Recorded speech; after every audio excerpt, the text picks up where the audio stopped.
Hello दोस्तों, कैसे हो आप सब। Welcome to my YouTube channel. दोस्तों, आज 24 मई 2022 सेकेंड शिफ्ट का जो एसएससी CHSL का जो एग्ज़ाम हुआ, उसका सेकेंड शिफ्ट का जो क्वेश्चन, जितना भी क्वेश्चन हमको मिला है वो हम लोग अभी डिस्कस करने वाले हैं। तो चलिए सेशन को शुरू करते हैं।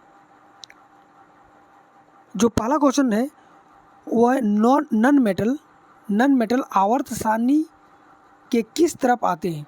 देखिए, नन मेटल आवर्त सारणी के किस तरफ आते हैं।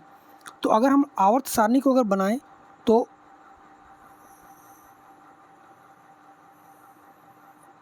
देखिए, एक आवर्त सारणी का स्ट्रक्चर है।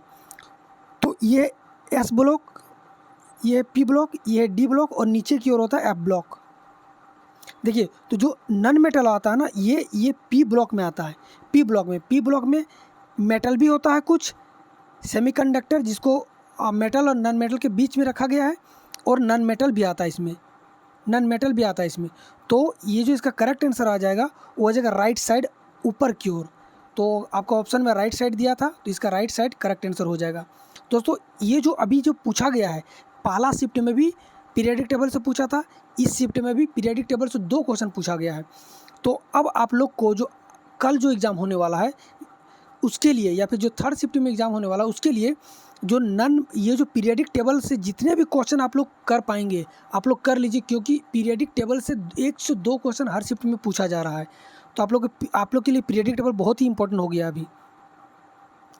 चलिए, अगला क्वेश्चन पूछा गया था 2022 में होने वाले FIH महिला हॉकी विश्व कप की मेज़बानी कौन से 2 देश करेंगे।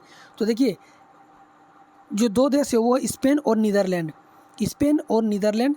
महिला FIH जो हॉकी होने वाला है वो स्पेन और नीदरलैंड में संयुक्त रूप से कराया जाएगा। और ये कब से कब तक हुआ, 1 से 17 जुलाई 2022 के बीच में खेला जाएगा।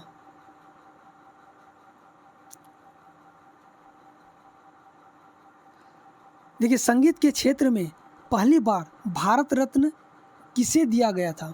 देखिए, संगीत के क्षेत्र में भारत रत्न किसे दिया गया था, तो कर्नाटक शैली की गायक उस्ताद सुब्बा लक्ष्मी को दिया गया था, जिन्हें 1998 में भारत का सर्वोच्च नागरिक पुरस्कार भारत रत्न से सम्मानित किया गया था। तो देखिए, संगीत के क्षेत्र में, और ये जो नृत्य है, चाहे वो शास्त्रीय नृत्य हो या फिर लोक नृत्य हो, आप लोग ये पूरा करके जाइएगा। साथ ही कल का क्वेश्चन में वाद्य यंत्र से भी पूछा जा सकता है, क्योंकि जिस तरह से क्वेश्चन पूछा जा रहा है अभी, ये थोड़ा सा लेवल इसका हाई रख रहा है जीएस का। अगला क्वेश्चन पूछा गया था, देखिए ये भी पूछा गया था कि आवर्त सारणी में सोडियम की स्थिति क्या है। देखिए, आवर्त सारणी के फिर एक क्वेश्चन यहाँ पे पूछा गया है। तो ये अगर जोड़ दे तो 3 क्वेश्चन आज पूछा गया है, और पूरा क्वेश्चन अभी तक हमको नहीं मिल पाया। अगर पूरा क्वेश्चन मिलेगा तो आवर्त सारणी के में भी और भी क्वेश्चन पूछा गया होगा। देखिए, आवर्त सारणी में सोडियम ये एस ब्लॉक में होता है, और सोडियम कहाँ पे मिलेगा आपको आवर्त सारणी में। तो अगर ये आवर्त सारणी है तो सोडियम, ये जो एस ब्लॉक है ना, यहाँ पे जो पहला जो ग्रुप है, ये जो पहला ग्रुप है उसी में सोडियम होता है। तो ये एस ब्लॉक में मिलेगा, ग्रुप फर्स्ट में मिलेगा। और अगर हम लोग पीरियड की बात करें तो ये थर्ड पीरियड में आता है, ये पीरियड थर्ड में आता है, और इसका एटॉमिक नंबर जो होता है वो होता है 11।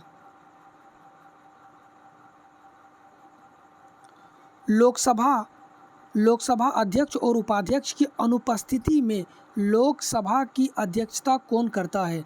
ये देखिए, बहुत ही इंपॉर्टेंट क्वेश्चन है, और ये पूछ भी दिया गया है। तो देखिए, जब अध्यक्ष और उपाध्यक्ष, लोकसभा का अध्यक्ष और उपाध्यक्ष दोनों के पद रिक्त होते हैं, तो ऐसे सदस्य द्वारा अध्यक्ष के कार्यालय के दायित्व इस उद्देश्य हेतु राष्ट्रपति द्वारा नियुक्त लोकसभा के सदस्य द्वारा निर्वहित किया जाता है, जिसे सामयिक अध्यक्ष या फिर प्रोटेम स्पीकर कहा जाता है। देखिए, अगर लोकसभा के अध्यक्ष और उपाध्यक्ष अगर दोनों ही उपस्थित रहा तो राष्ट्रपति द्वारा लोकसभा के ही सदस्यों में किसी एक को चुना जाएगा, जिसे प्रोटेम स्पीकर कहा जाता है, और वही अब इसका अध्यक्ष बनेगा। अगला क्वेश्चन पूछा गया था, दिया गया इमेज किस खेल से संबंधित है। देखिए एक इमेज दिया गया था और जो इमेज दिया गया था वो था भाला फेंक, जेवेलियन थ्रो का था। तो देखिए अब एक इमेज दे देता है और उससे भी क्वेश्चन अब पूछा जा रहा है। तो ये इमेज था भाला फेंक का। और देखिए करंट का एकदम करंट का क्वेश्चन है, जो अभी भाला फेंक में जो गोल्ड मेडल लेके आया था तो उसी से रिलेटेड है ये क्वेश्चन। और उसी तो आप लोग करंट जो है ना 2022 का जितने भी करंट है हो रहा है और 2021 का ये ज़रूर आप लोग कर लीजिएगा। इनमें से कौन सी बुक अरुंधति रॉय द्वारा नहीं लिखी गई है। देखिए इसमें से कोई स्टूडेंट बोल रहा कि 2 क्वेश्चन आया था अरुंधति रॉय से। पहला क्वेश्चन में पूछा गया था कि इनमें से कौन सा जो बुक है जो अरुंधति रॉय द्वारा नहीं लिखा गया था। तो देखिए अरुंधति रॉय द्वारा जब तक ऑप्शन नहीं मिलेगा ये नहीं बताया जा सकता कि कौन सा बुक नहीं लिखा गया था इनके द्वारा। और एक क्वेश्चन जो अरुंधति रॉय के द्वारा ही जो लिखी गई पुस्तक था उसमें से था कि the god of small things किसके द्वारा लिखा गया था। तो ये अरुंधति रॉय द्वारा लिखा गया है। पहला जो 2 क्वेश्चन बता रहा था जिस तरह बच्चों, और इसके लिए देखिए अरुंधति रॉय द्वारा लिखा गया जितनी भी पुस्तक है सारा तो हम नहीं लिख पाए, लेकिन जो इंपॉर्टेंट है वो सब हमने यहाँ पे मेंशन कर दिए। The god of small things, the ministry of untold happiness, my seditious heart, the cost of living, power politics, war is peace, the algebra of infinite justice,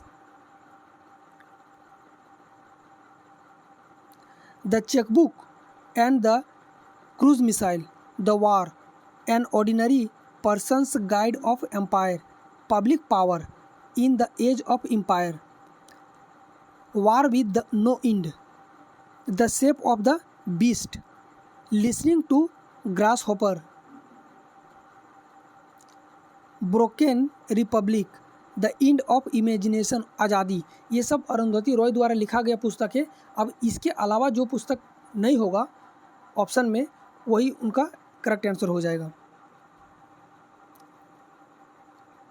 अगला क्वेश्चन है, गर्भवती महिलाओं से संबंधित कौन सी योजना सरकार के द्वारा चलाई गई थी। देखिए गर्भवती महिलाओं से के द्वारा जो योजना लाई गई थी सरकार के द्वारा वो थी प्रधानमंत्री मातृ वंदना योजना। इसके तहत 6,000 रुपया जब कोई महिला मतलब जो जीवित बच्चों के जन्म देने पे 6,000 रुपया उनको दिया जाता था, प्रधानमंत्री मातृ वंदना योजना। अगला क्वेश्चन पूछा गया था, दुधवा नेशनल पार्क किस राज्य में स्थित है। तो देखिए दुधवा नेशनल पार्क उत्तर प्रदेश में स्थित है। अगला क्वेश्चन पूछा गया था, निम्नलिखित में से कौन सा एक स्थलीय ग्रह नहीं है। देखिए गाइस जो क्वेश्चन पूछा गया दुधवा नेशनल पार्क शायद पहले शिफ्ट में नहीं नेशनल पार्क से नहीं आया था, लेकिन अब देखिए दूसरा शिफ्ट में नेशनल पार्क में दे दिया गया है। इसका मतलब है कि जो कल जो होगा 25 को एग्ज़ाम उसमें नेशनल पार्क से आप लोग जरूर नेशनल पार्क हो गया और जो भी टाइगर रिजर्व है जितने भी रिजर्व है इन सब से आप लोग प्लीज़ क्वेश्चन को कर लीजिएगा, क्योंकि अभी जो जितने भी एग्ज़ाम अभी हुए चाहे NTPC हो गया CGL हो गया, इसमें जैसे नेशनल पार्क से आज पूछा तो कल भी पूछेगा और ये इस तरह से पूछते जाता है 2-3 दिन तक लगातार उसी टॉपिक से पूछा जा रहा है। तो आप लोग इस क्वेश्चन को भी एक बार प्लीज़ ध्यान में रखिएगा। निम्नलिखित में से कौन सा एक स्थलीय ग्रह है। देखिए सबसे पहले आप लोग ये जान लीजिए कि स्थलीय ग्रह होता क्या है। तो देखिए पहले का जो 4 ग्रह है उन ग्रहों को जो पृथ्वी के समान ग्रह माना जाता है और उसे ही स्थलीय ग्रह भी कहा जाता है। जैसे कि पृथ्वी हो गया, बुध हो गया, शुक्र हो गया, पृथ्वी और मंगल, ये जो 4 ग्रह है पहले जो 4 ग्रह हैं उसे स्थलीय ग्रह कहा जाता था। और इसके बाद जो 4 ग्रह है जैसे कि शनि हो गया, शुक्र हो गया, यूरेनस हो गया, नेपच्यून हो गया, इन 4 ग्रहों को स्थलीय ग्रह नहीं माना जाता है। तो इनमें से जो स्थलीय ग्रह है इनमें से ये 3 कोई ऑप्शन रहा होगा, इनमें से कोई 3 ऑप्शन रहा होगा और एक चौथा ऑप्शन जो बच्चों द्वारा बताया जा रहा था वो है अरुण, यूरेनस। तो इसका करेक्ट आंसर हो जाएगा यूरेनस, क्योंकि यूरेनस स्थलीय ग्रह नहीं है और ये 4 स्थलीय ग्रह है। अगला क्वेश्चन था, पद्म भूषण 2022 निम्नलिखित में से किसे दिया गया। देखिए विक्टर बनर्जी को, क्योंकि पद्म भूषण जो 117 आदमियों को मिला है। अब इनमें से जो 4 ऑप्शन था उनमें से विक्टर बनर्जी इसका करेक्ट आंसर हो जाएगा। गाइस यहाँ से जो क्वेश्चन है ग्रहों से और अंतरिक्ष से, ये क्वेश्चन भी वो काफ़ी इंपॉर्टेंट है। अब ग्रह से अगर क्वेश्चन पूछा जा रहा है तो अब ग्रह से और अंतरिक्ष से जितने भी क्वेश्चन बनता है आप लोग कर लीजिएगा, क्योंकि जो एग्जाम में पूछा जा रहा है एकदम से रिलेटेड क्वेश्चन ही पूछा जा रहा है गाइज। तो ये जो क्वेश्चन है अभी हमको इतने क्वेश्चन मिला है। सेशन कैसा लगा आप लोग ज़रूर बताइएगा। अगर अच्छा लगा तो प्लीज़ वीडियो को लाइक कीजिएगा, चैनल को सब्सक्राइब कर लीजिएगा। वीडियो देखने के लिए धन्यवाद। तब तक के लिए जय हिंद, जय भारत।